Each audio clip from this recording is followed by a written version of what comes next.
I'm now going to look at a slightly different way of building a classifier than we've just previously looked at. So what have we looked at so far?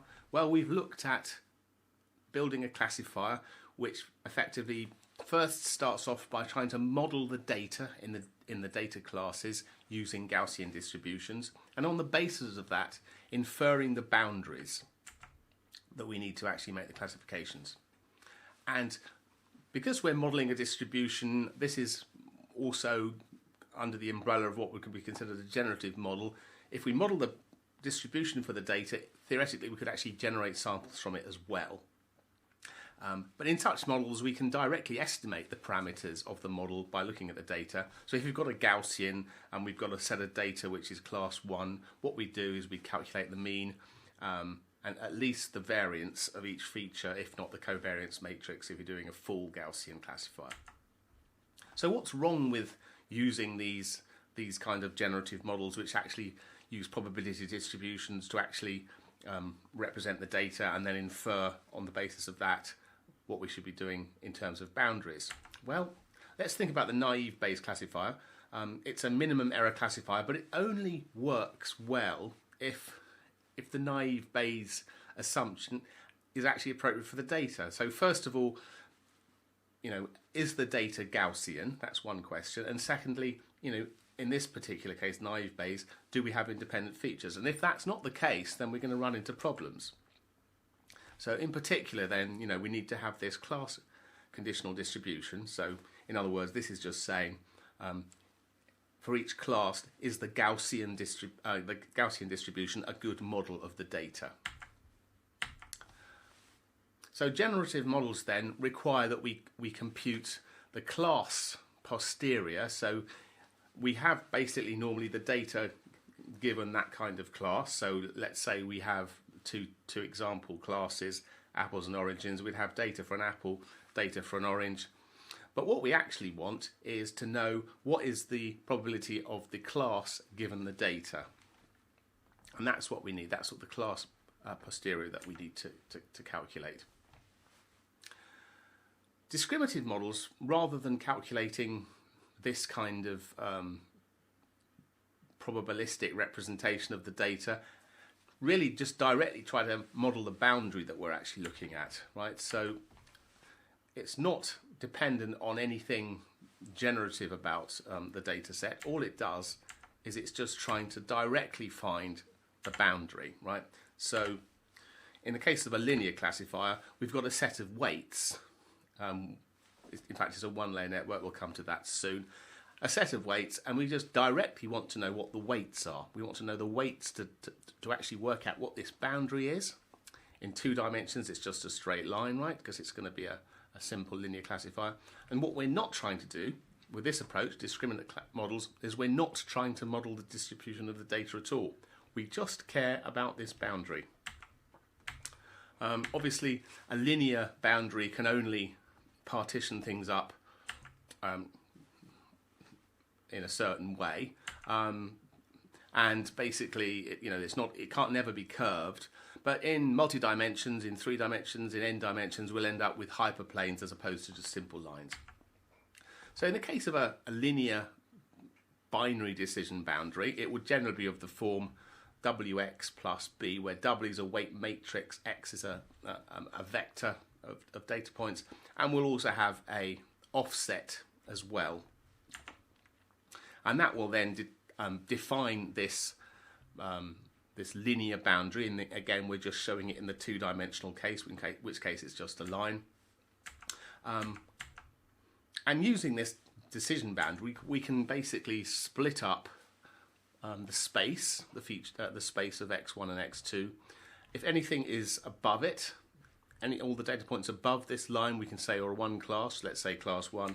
And if anything is below it, we can say that they're class 2. So generally speaking, rather than, this is basically writing y equals mx plus c, rather than writing this bias term or this offset term separately, quite often what we'll do is we'll append it into the expression such that we have a weight matrix now which contains the weights the gradient, if you like, in a simple one-dimensional case, and it's also appended in the bias term. And in order for that to work, obviously then we have to augment the x data with a 1 at the end, so this is going to multiply with the bias when we actually do the matrix multiplication, and we end up basically getting the same result. We can train a simple linear network in various ways, and we'll show that we're going to do in this course training with backpropagation, also known as the delta rule.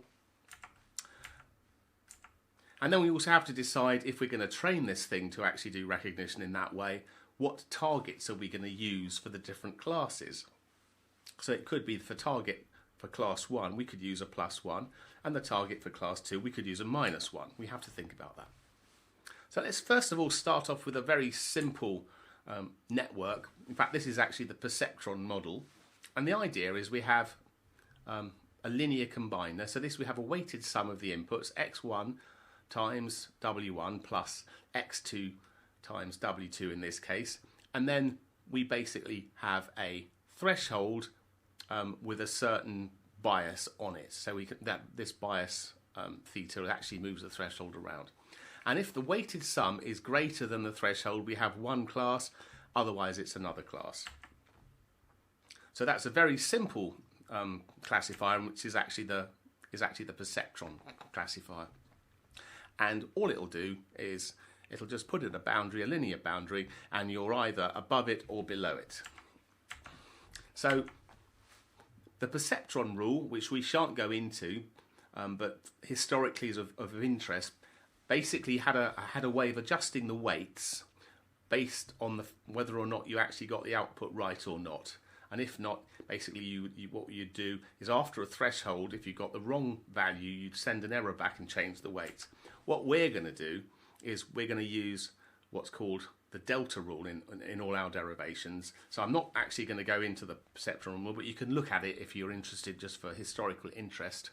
The delta rule is more general, and the main difference is what we're doing now is we're going to be looking at the output activation of the linear part of a linear network, and use feedback on the basis of that. So we're going to actually calculate an error between what we want and what we've got before the threshold takes place. And consequently, it's a much more effective method. And it will also extend to multi-layer networks when we talk about the generalized delta rule, which we can also use to train multi-layer networks. And that's a really, really important piece of work. We can also put in other non-linearities in these systems, but there's plenty of that coming in the next few lectures. Okay, let's just think about what happens if you've got multiple layers on a network. So if we've got a single network, we have an input vector coming in this case. Everything here is just very simple, so I'm just using a two-dimensional example. And what I'm saying is, this is a simple network which is going to weighted sum of the two inputs. In this case, it's going to pass it through some non-linearity. We don't have to worry about that. And there's an offset bias term. But the important thing to notice here is we've just got a single output, right?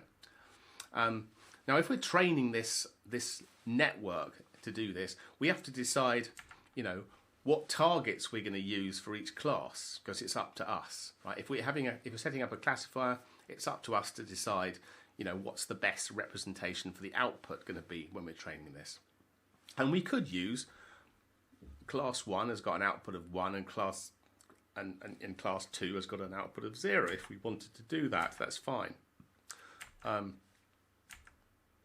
If that was the case, one could maybe assume that what's going to happen is, when we get values for class 1, then the output is going to be close to 1, and when it's for class 2, it's going to be close to 2. So a boundary halfway between 1 and 0 would be a sensible place to put a threshold. So that's something to bear in mind. What values of the targets are we going to use? And for example, we could also use something a bit more symmetrical. We could decide that we're going to use +1 and -1 rather than +1 and 0. So we've got a wider range in that case, in which case the sort of default target threshold would be around 0, again, because it's halfway between the two. If we want to classify binary again, but we're going to use two outputs, we can also do that. We could train one network to generate a large output when we have one class, and the other one when we have another class. And then what we could do is we could then just choose the maximum to decide on which was the actual class. And we can sort of extend that to multiple outputs if we want multiple class decision making on the basis of this kind of network structure, right? So we could actually just have we train the particular network output to 1 if that is the class corresponding to the input vector, and the others in this case are 0.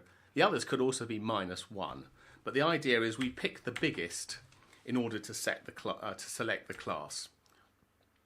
And we could do the same for multiple regression if we wanted to. We could actually train a network with 3 outputs in this way, and each one could be regressing something different. That's also something we could do if we wanted to. It's always a question then, if we're training something to detect 2 independent things, what do we do then? Do we have 2 outputs on one network or 2 networks with 1 output? So if we use multiple networks, so each network here has got a single output. So we're using, let's say we're detecting one thing here, like could be detecting is there an apple present or not, and this could be is an orange present or not. We could have a network that just detects apples and another one which detects oranges, right? We could do it with 2 separate networks. On the other hand, we could have a single network with multiple outputs, and then we just choose between the 2, which is the largest value, for example. Now, what are the advantages of this kind of network over this one? Well, what it basically means is a multiple network is going to be sharing internal representations between the 2 classes, right? So this is going to be trained up, let's say, on apples, and this will be trained up on oranges. And the advantage of that is it could find some useful features that are good for both things. It also means it also gets more data, right, to actually train these features up, because what's happening is if you've got the same number of class 1 and class 2, you end up with twice as much data to train the features as if you did them separately, for example. Or it could well be that way. One interesting network concept which is often used at the output of a linear network is a way of transforming, if you like, the output activations of a network into probability, right?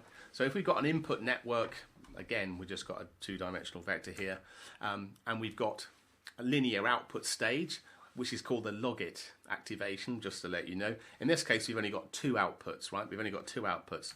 If we now want to transform this, so we have a probability representation, what's the probability of it was one class or the other class, so what's the probability of this or that?